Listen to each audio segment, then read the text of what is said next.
How to get a general view of project status. How can a producer get a general overview of the project status? The platform contains many panels for production control, including those more closely related to day-to-day work, such as task control panels for shots, assets, or search tools that allow for much more detailed control over specific materials. All this information can be exported to Excel in case further analysis or derivatives are required. For high-level producers whose main interest is to understand general conclusions about the overall status of the production, there is a set of panels within the Manage section. In this section, we have many types of panels. For example, we have Task Gantt, Chart Search Tools, and others, but we will focus on S-curves and the Working On and Evolution systems. In Evolution, we can directly view diagrams showing the execution status of tasks. This allows us to track percentage progress and see completion rates episode by episode and department by department. In Working On, we can visualize the workload by identifying how many tasks are considered to be in an open state. We can see the breakdown for each episode and each department. Tasks are considered to be in an open state when, within the pipeline validation workflow, they are assigned statuses that are neither stop nor end. All tasks that are in intermediate stages across the three main roles, artists, supervisors, or managers, will appear as open states. This provides a global view of how many tasks are currently open in each department. Ideally, this helps create a structured progression and provides insight into execution planning. However, by clicking directly on the number, we can access detailed information to see exactly which tasks are open at that moment.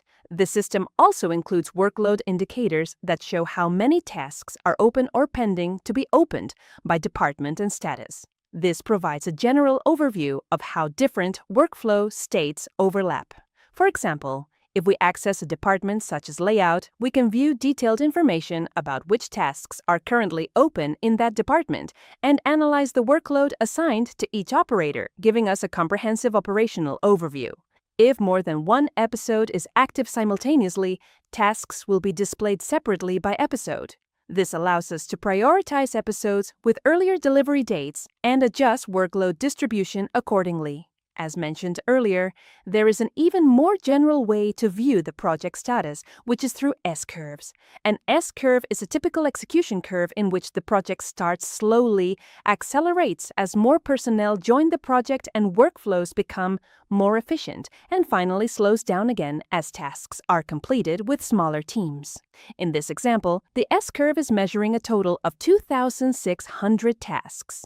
It tracks the number of completed tasks versus planned tasks, generating a standardized progress curve. This S-curve is compared against the day-to-day projected status and the status that was originally planned within the project schedule. Within the budgeting governance system, there is a section called S-curve management, where workload planning is defined from a budget perspective in order to establish performance forecasts. This allows us to compare the planned curve versus the actual curve. Here we see an example of a real curve from a real project. We can observe that it does not always follow the ideal S-curve shape.